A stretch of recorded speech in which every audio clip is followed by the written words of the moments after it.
Welcome to Rancho Santa Fe, California, 92067. This is one of the most affluent zip codes in the country. That's a snippet from a 2019 episode of Lifestyle San Diego, a local real estate show. As you can hear, the area's exclusivity is a selling point.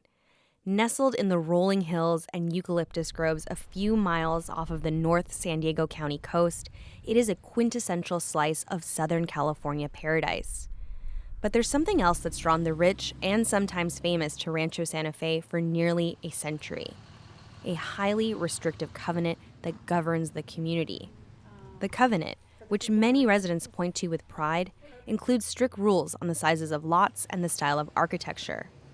And for much of its history, the race and ethnicity of who could live there. The protective covenant, as it was called at Rancho Santa Fe, was certainly in the vanguard of this kind of restrictions in Southern California. That's Phoebe Young, a historian at the University of Colorado and author of California Vieja, a book on the history of Southern California's architecture. Established in 1928, the Protective Covenant banned anyone of the, quote, African or Asiatic race, or anyone not white or of the Caucasian race, from owning or renting in Rancho Santa Fe. Rancho Santa Fe is still working from the same basic covenant that was approved in 1928.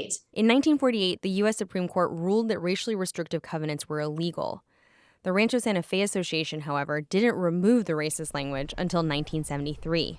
And to this day, people still refer to the neighborhood as the Covenant.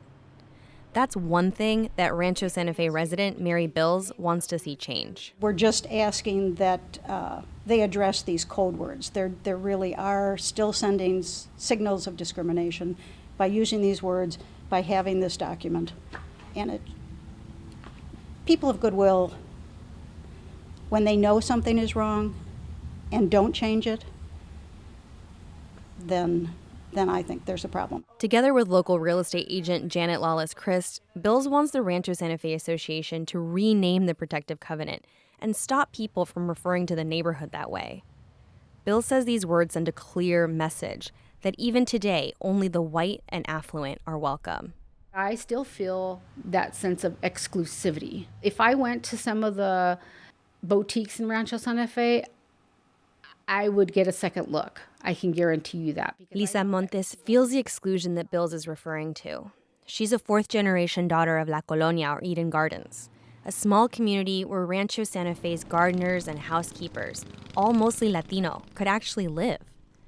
Over the decades, Eden Gardens became something rare in North Coastal San Diego County, a thriving, largely Latino community.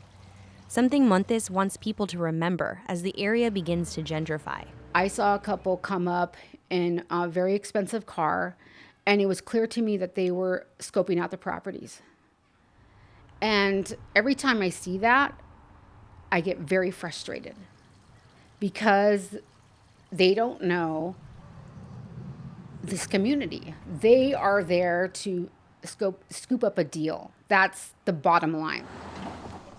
Back in Rancho Santa Fe, Bills and Lawless are facing stiff opposition to their effort to strike the covenant from the community's lexicon. Lawless-Christ says she's had people ask her to stop. I've heard people saying, just stop stirring the pot. What pot are we stirring? And why do we have to stop stirring the pot? We need to continue. We have not reached a place that there is not a racially charged connotation to the word covenant. Christy Whalen is the Rancho Santa Fe Association manager. She would not agree to an interview, but in a written statement to KPBS said, "Covenant is a term meaning an agreement and does not have racial connotations. It merely describes the document and its purpose." Both Bills and Lawless-Christ acknowledge the symbolic nature of their effort and know it won't change what Rancho Santa Fe looks like, but they still think it's an important step. I'm not trying to erase history. I'm not trying to tell people not to know the history. Know it and learn from it. In that way, they're fighting a similar fight as Lisa Montes, whose family was locked out of living in Rancho Santa Fe so many years ago. A battle over what gets remembered and why that matters today. Cristina Kim, KPBS News.